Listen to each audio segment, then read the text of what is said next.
Hello, this is Kent, and this is part 3 of our study on denominationalism, 3 of 4. This is part 3 of what makes denominationalism wrong. And part 3 of what makes denominationalism wrong is that it's a removal of good and evil and being replaced with protocol or ritual. So it's a removal of that which is good and evil and replacing it with a matter of ritual or orthodoxy. Now, once again, just for clarity and emphasis, there is nothing, absolutely nothing wrong with being in a denominational church. Nothing, okay? All that denomination means is having a set interpretation of Scripture. Is hell eternal? Was the flood global?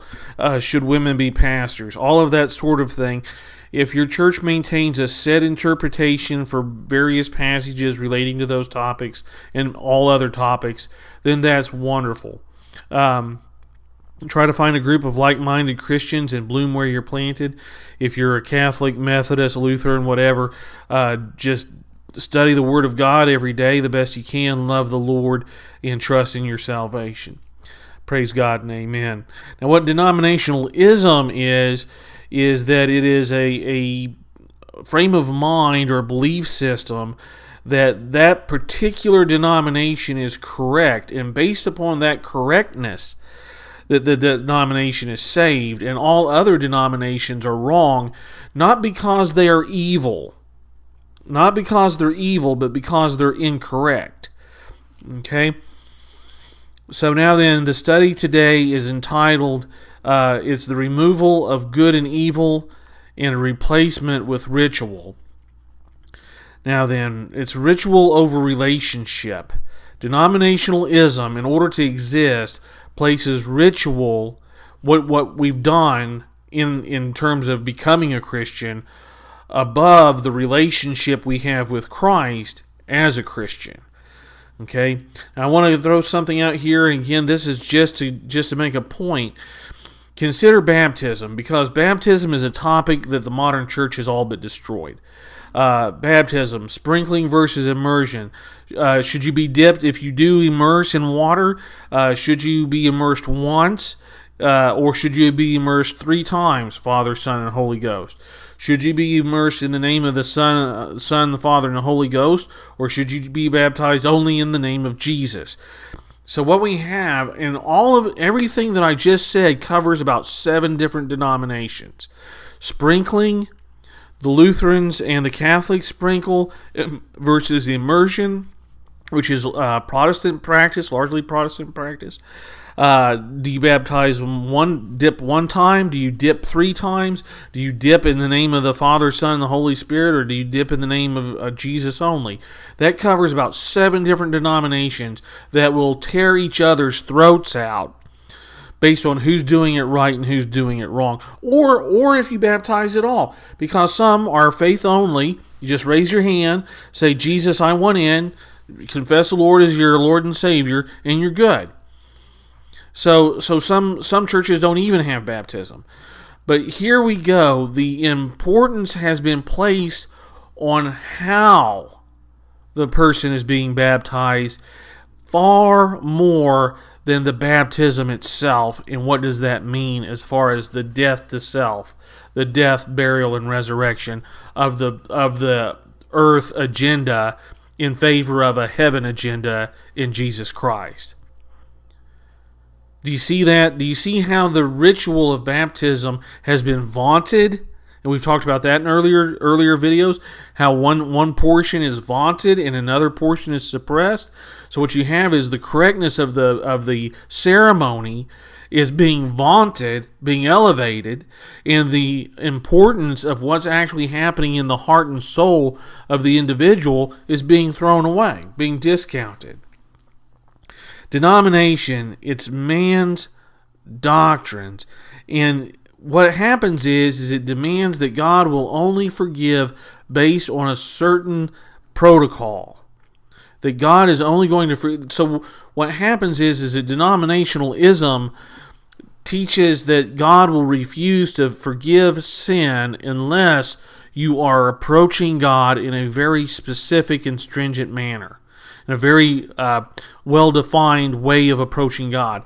It's a backdoor way of saying that God won't forgive. Denominationalism is the removal of good and evil in favor of this protocol or ritual. Ritual over relationship. Now, I want to point something out. If you're a guy that likes lists, like do this, don't do that, and it's written out, the Bible is your book. Paul gives us tons of these lists. It's in every other letter that he writes. You will find these various lists of do these good things, and he names them. He says, and avoid doing these evil things, and he names them. And I love that because he gives us a list, a to-do list and a to-don't list. All right, now then the denominationalistic pastor has me going to hell not because of the evil things I did on the bad list, okay, but rather that I didn't do the certain things that their church teaches I ought to have done in order to be forgiven for the things on the bad list. I'm going to be using a text in Galatians chapter 5. It's going to be a very familiar passage for a lot of people. Galatians chapter 5, we're going to be starting in verse 18. And bear in mind, it's the idea, we're talking about denominationalism in this video, about removing the good and evil and replacing it with protocol. Galatians chapter 5, verse 18 says, but if ye be led of the Spirit, ye are not under the law. Okay, so if you're led by the Spirit, you're not under the law. Now the works of the flesh, verse 19, now the works of the flesh are manifest, which are these: adultery, fornication, uncleanness, lasciviousness, idolatry, sorcery, enmity, strife, jealousy, outbursts of anger. Some translations will say fits of wrath. Disputes, dissensions, factions, idolatry, that's verse 20, idolatry, witchcraft, hatred, variance, emulations, wrath, strife, seditions, heresies, envyings, murders, drunkenness, revelry, and such like, which tells us the list is not complete. That's a huge list, and he says, and this isn't all of it. And such like, which means you ought to have the intelligence to know that what you're doing might belong on that list. You need to have the relationship with Christ to know what's on that list. He says, and such like, of which I tell you before, as I have also told you in times past, that they which do such things, listen, shall not inherit the kingdom of God.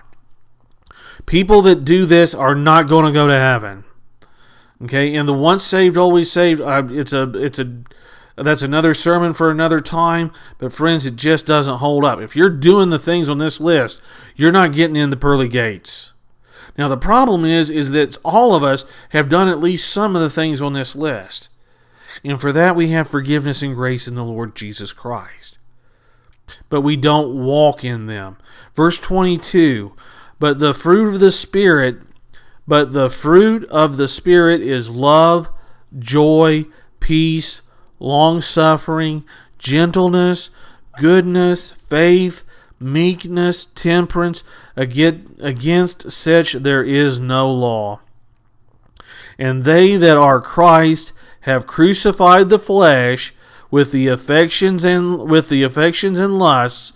If we live in the Spirit, let us also walk in the Spirit. Okay?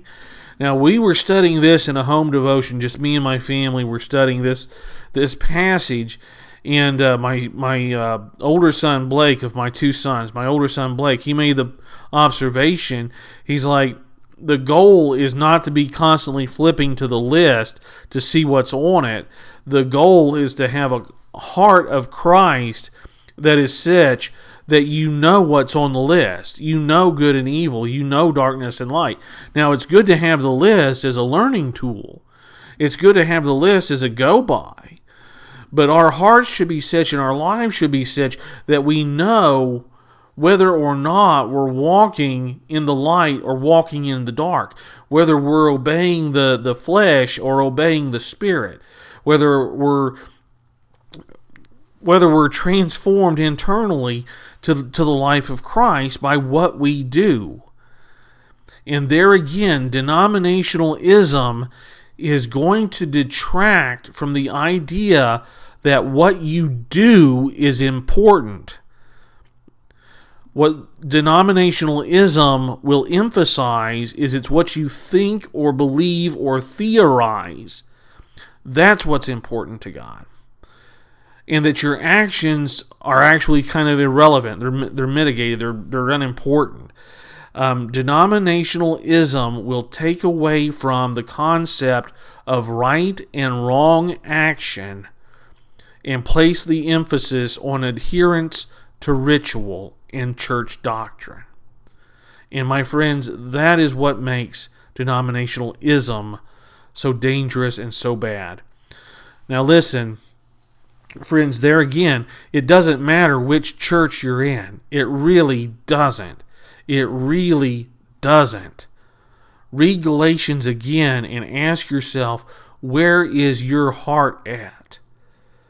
Those things in the lust of the flesh, the works of the flesh, verse 19, the works of the flesh, is that cropping up in your life?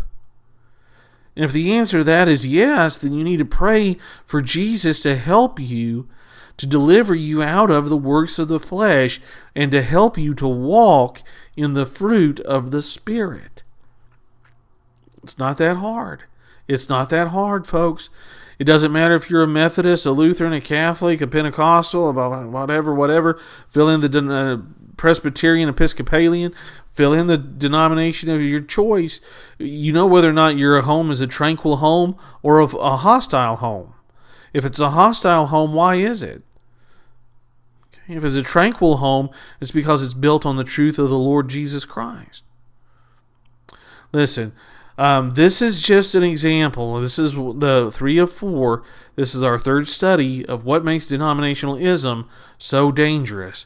What it is that it removes the emphasis from your actions and the things that you do and places the emphasis on concepts that you believe, protocols that you follow, or rituals that you adhere to.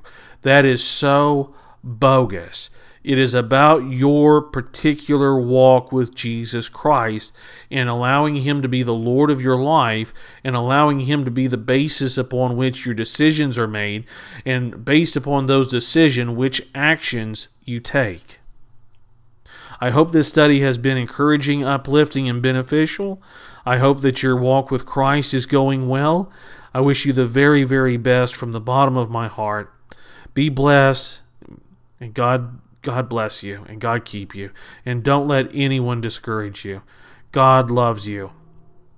Amen.